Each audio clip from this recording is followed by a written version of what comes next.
what? I put the bowl in the sink. A potluck was your idea. Let's have people over, you said. Just make your favorite food, you said. Lulu rolled her eyes.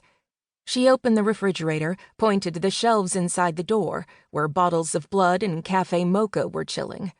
In separate containers, because mocha-flavored blood was a crime against vampirity. Your favorite food is not crostini or burrata or arugula or tomato jam. It's coffee and blood, in that order. I like other things, I protested. And your favorite food is not deviled eggs, but that doesn't explain why there are 3 dozen percolating in the refrigerator. I wrinkled my nose in disgust. The person who'd decided the best way to eat boiled eggs was to mix the innards with relish and mayo should be drawn and quartered. She plucked one from the tray before closing the door again. They're just an experiment, she said, then looked at it with narrowed eyes, as if inspecting it. I didn't believe her, but I watched her for a full minute, and she didn't so much as twitch. Fortunately, I only had to wait a little for the truth. When the party starts, all will be revealed, I predicted, spreading my hands in a rainbow for dramatic effect. And speaking of deviled things, I murmured, as Eleanor of Aquitaine, Lulu's cat of sleek black fur and prickly attitude, sauntered toward us. She looked up at Lulu with tolerance, and me with unconcealed disdain. Hello, devil cat.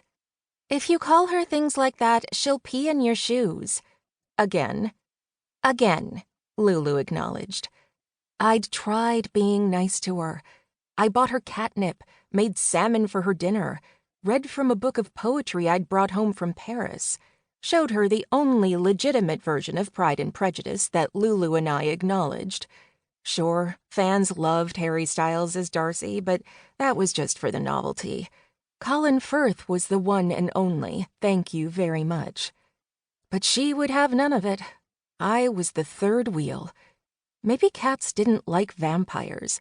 Or maybe she'd seen what so many others hadn't, that I wasn't just a vampire, or just the only vampire born instead of made. Whatever the reason, she'd decided we were enemies. I leaned down to look her in the eyes, smiled.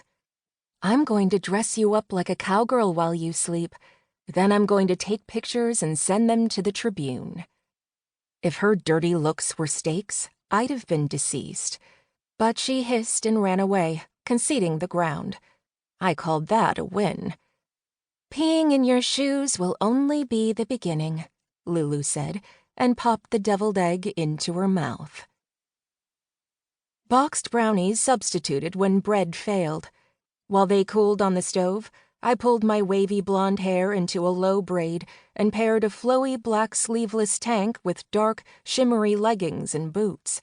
I added dark mascara over green eyes and brilliant crimson lipstick to shine against my pale skin. An hour later, the loft was full of chatter and humans and the bowls, pans, and bags of food brought by guests. Eleanor of Aquitaine lounged under the dining room table, hoping for scraps. Connor hadn't yet made an appearance, but the apparent winner of the deviled eggs sat on the ledge that fronted the wall of windows, each covered with plastic in a different color so they made a rainbow of light. Mateo, Lulu's newish beau, was a glassblower who worked on big, expensive art pieces. He was muscled in the lean way of a person who rarely stopped moving, and had a tan complexion and a shorn head. His eyes were dark and deeply set beneath heavy brows, his lips generous, his jaw square. He chatted with some of his artsy friends. They were all angular clothes and hair. And Petra, another OMB friend. She was petite, with tan skin and dark hair and eyes, and was an aeromancer in her own right. Your glassblower seems cool, I said. Lulu and Mateo had been seeing each other for a few weeks, since we'd returned from a short trip to Minnesota. She'd traveled in an RV with my OMB colleagues to help deal with a pack crisis. I wasn't sure if it was the trip, the company, or the magic, but she'd seemed sadder after returning, at least until she'd connected with Mateo.